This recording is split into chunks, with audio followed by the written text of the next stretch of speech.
এমপির কথায় টিএনউ আছে, এমপির কথায় ব্রিজ কালভার্ট, এমপির কথায় গ্রামের বিয়ে পর্যন্ত এমপির হুকুম ছাড়া হয় না। যারা জুলাই আন্দোলনটা করেছেন তাদের দায় মুক্তি, তাদেরকে কোনো গভর্নমেন্ট কোনো কিছু করতে পারবে না, এটা একটা গুরুত্বপূর্ণ বিষয়। এটা তাদের ধর্মীয় অধিকার বলতে পারেন, এটা তাদের শাসনতান্ত্রিক অধিকার বলতে পারেন। তুমি মেয়ে মানুষ, তুমি এই কাজ করতে পারবে না। উচ্চ কক্ষ সিনেট হবে, আরে ভাই 300 এমপির দাপটে ছোট্ট ভূখণ্ড আমরা বাঁচতে পারতেছি না। এমপির কথায় অস্থির উঠে, এমপির কথায় টিএনউ আছে, এমপির কথায় ব্রিজ কালভার্ট, এমপির কথায় গ্রামের বিয়ে পর্যন্ত এমপির হুকুম ছাড়া হয় না। 300 এমপির এই হচ্ছে হিস্ট্রি। আপনারা আবার আমেরিকার নকল করে আপনার উচ্চ কক্ষ সমর্থন করলেন, কি করলেন?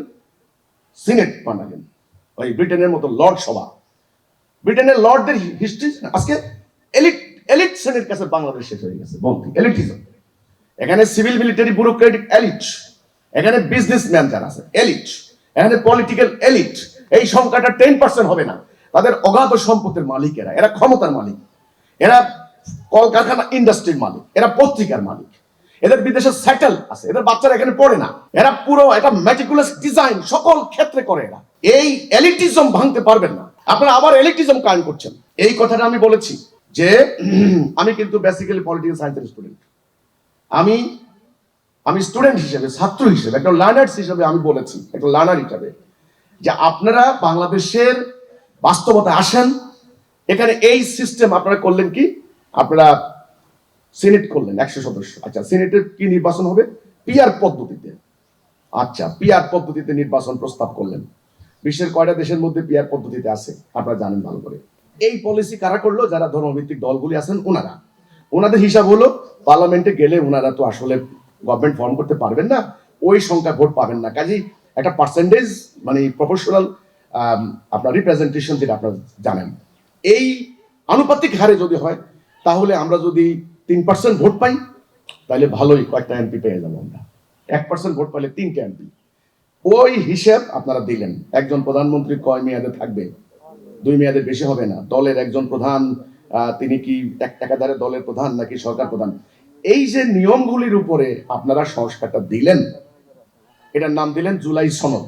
তো জুলাই সনদের আরেকটা বড় সবচাইতে হলো কি, ইন্ডেমনিটি, দায় মুক্তি। যারা জুলাই আন্দোলনটা করেছেন তাদের দায় মুক্তি, তাদেরকে কোনো গভর্নমেন্ট কোনো কিছু করতে পারবে না, এটা একটা গুরুত্বপূর্ণ বিষয়। তো কথা হলো, এই জুলাই সনদ আপনারা রচনা করলেন, এখন সংবিধানে এটা অন্তর্ভুক্ত হবে। আমি প্রশ্ন রেখেছিলাম, আমার এই প্রশ্ন আমি জনসভায়ও রেখেছি, প্রেস ক্লাবেও রেখেছি, আমি গভর্নমেন্টের সকল জায়গায়ও রেখেছি। আমি প্রশ্ন রেখেছি, আপনারা কি আল্লাহকে সাক্ষী রেখে হলফ করে বলতে পারবেন জুলাই সনদ সম্পৃক্ত হলো, এই আলী রিয়াজের নেতৃত্বে এই যে সংস্কার কমিশন সবকিছু অ্যাকসেপ্টেড হলো, আমরা শান্তি পাবো, আমাদের অর্থ পাচার হবে না, আমাদের অপরাজনীতি হবে না, আমাদের ক্ষমতাকে কুক্ষিগত করবে না, ফ্যাসিস্ট তৈরি হবে না, ডিসক্রিমিনেশন দূর হয়ে যাবে, নারীদের নিরাপত্তা, মব বন্ধ হবে, হিন্দু অন্যান্য মানে মাইনরিটির উপর আক্রমণ বন্ধ হবে, কালচারাল অ্যাক্টিভিটিসের উপর আক্রমণ বন্ধ হবে, শিল্পী সাহিত্যিক সাংবাদিকদের উপর হামলা বন্ধ হবে। গ্যারান্টি দিতে পারবেন না, আমি লিখে দিলাম। ধর্মের নামে, ধর্মের অপব্যাখ্যা দিয়ে নারীদেরকে কিভাবে পশ্চাৎপদ করে রাখার একটা প্রবণতা কাজ করছে, এবং আমাদের এই দেশের প্রেক্ষাপটে যদি কথা বলতে চাই, তখন সেখানে দেখা যায় যে এটা একটা মেল ডমিনেন্ট সোসাইটি, এবং পুরুষতান্ত্রিক এই সমাজে নারীদেরকে সব সময় একটু পিছনে রাখার একটা মন মানসিকতা কাজ করে, এবং তার সাথে যোগ হয়েছে ধর্মের অপব্যাখ্যা। এর কারণে নারীরা সকল অঙ্গন থেকে তারা বঞ্চিত হচ্ছে, তারা তাদের ধর্মীয় অধিকার থেকে বঞ্চিত হচ্ছে, তারা তাদের ন্যায়সঙ্গত অধিকার, এমনকি পৈতৃক সম্পত্তি থেকেও তাদেরকে বঞ্চিত করা হচ্ছে। শুধু এটাই বলা হয়, তুমি মেয়ে মানুষ, তুমি এই কাজ করতে পারবে না। এই একটা কথাই নারীদেরকে পিছনে রেখে দেওয়া হয়। না তারা মসজিদে যেতে পারে, যেটা তার ধর্মীয় অধিকার, সেখানে সে যে নামাজ পড়তে পারে না, সে ঈদের জামাতে যেতে পারে না, সে জানাজার নামাজে অংশগ্রহণ করতে পারে না, শুধু একটা কারণ, তুমি মেয়ে মানুষ, তুমি নারী। অথচ আমরা এটাই বলছি যে রাসূল পাক সাল্লাল্লাহু আলাইহি সাল্লাম নারী পুরুষ উভয়কে নিয়েই সমাজ পরিবর্তন করেছিলেন। আল্লাহ নারী পুরুষ উভয়কে আল্লাহর প্রতিনিধি হিসেবে পৃথিবীতে পাঠিয়েছেন।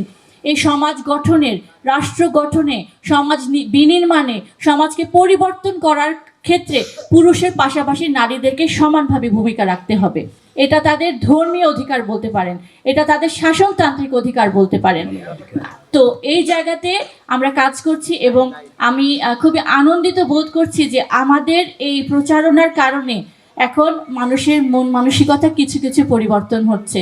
গত বছর দেখলাম যে ঈদের জামাতেও একটা ব্যাপক সংখ্যক নারীদের অংশগ্রহণ আমরা দেখলাম। এই যে মাননীয় ইমাম যে বললেন ওসমান হাদির যে জানাজা, সেই জানাজাতেও আমরা দেখলাম নারীদেরকে অংশগ্রহণ করার সুযোগ করে দিয়েছে। এটা প্রমাণ করছে যে তারা তাদের অধিকার ধীরে ধীরে ফিরে পাচ্ছে।